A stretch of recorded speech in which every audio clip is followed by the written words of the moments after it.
د زرغونتیا او ښېرازۍ لپاره یوه ستره هیله.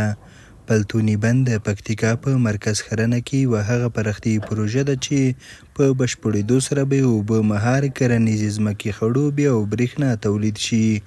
د پکتیکا ولایتي مسؤلین وایي د اسلامي امارت په څه باندې 1 میلیارد افغانیو د پلتوني بند د شاوخوا 25 میلیونه متره مکعب اوبو زیرمه کولو او 2500 هکتاره د ځمکې خړوبولو ترڅنګ د 915 کیلو واټه برېښنا د تولید ظرفیت سره د 3 کلونو په موده کې جوړیږي. او د دې بند هر وخت موږ لیدنه کوو، څارنه یې کوو، چې ګورو یې خو د وزارت له طرفه څخه 3 مسلکي انجینران دلته شتون لري تر څو د دوی دا کارونه وارزوي، د دوی کارونه وګوري او په اساسي ډول باندې به دا بند ورغول شي. او بیا هم زموږ ولایتي اداره وخت نه وخت کله ورځي نظارت کوي. پکتیکا ولایت پلتوني بند په تېر 1403 کال کې کارونه پیل شوي دي. کارونه یې تر اوسه پورې له 100% نه زیات اوښتي دي، څه اندازه 100% یې کارونه مطمئن مخته تللي دي. او پلتوني بند د پکتیکا ولایت د مرکز او نږدې ولسوالیو دپاره یو حیاتي پروژه ده.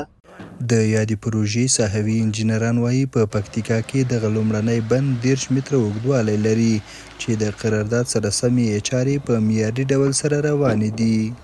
70 متره طول لري او 1.5 متر په اندازه ارتفاع لري چې اوږد استراکچر لري. 2 طرفونو ته ساید وال یا هید وال لري چې ارتفاع 15 یو طرف ته 15 متره ده، یو طرف ته 7 متره ده. له دې نه علاوه پاور هاوس لري چې وروسته انشاءالله د دې کارونه شروع کیږي. 2 منزله پاور هاوس ده، 2 توربینان پکې نصبیږي فرانسس. او له دې نه علاوه اخواته بل استراکچر لرو د ګارډروم چې 100 اتاقونه دي، آشپزخانه او تشناب مجهز عصري شکل باندې جوړیږي. نو هیوادوالو ته دغه موږ اطمینان ورکوو چې انشاءالله دغه پروژه لکه څه ډول چې د ابوبرق او انکشاف ملي دلته کار کوي، هر رقم چې د دوی هغه پلان او د نقشې مطابق دوی جوړ کړی دی دغه پلان، نو انشاءالله موږ دغه اطمینان ورکوو وطنوالو ته چې په هغې ډیزاین به موږ مخکې ځو. پکتیکاوال په دغه رغنیزه پروژه کې د خپلو بوختیاوو سربیره وایي د دې بند په بشپړېدو سره به د پکتیکا ولایت مرکز ښرنې په ګډون د نږدې سیمو تر ځمکې لاندې اوبهیزې زیرمې پیاوړې، کرنیزې ځمکې پراخې، سیلابونه به مهار او د چاپیریال په خوندي ساتلو کې به رغنده رول ولوبوي. ډېر ښه ده، مطلب دا ډېر وخت کېږي چې دغسې یایي چې مطلب د پلتو د شرنې بند به جوړ شي، خو کار پرې روان ده.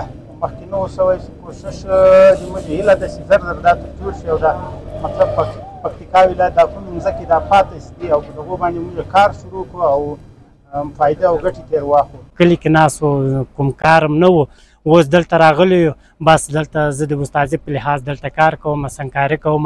ماشاءالله ډېر ښکلی کار روان ده. څوک کارګر دی ډالۍ باروي، څوک اوبه راوړي، څوک ډامپرې باروي. بیخي زیات خلک دلته مصروف شوي دي. موږ غواړو چې په آینده کې موږ ته داسې کارونه فعاله شي. د پکتیکا د اوبو انرژۍ ریاست د مسؤلینو د معلوماتو له مخې په راتلونکي پراختیایي پلان کې د 5 نورو لویو بندونو د جوړېدو لومړنۍ سروېګانې هم پیل کړي چې د بودیجې له منظورۍ وروسته به یې عملي چارې پیل کوي. حیران احمدزی، امید راډیو، پکتیکا.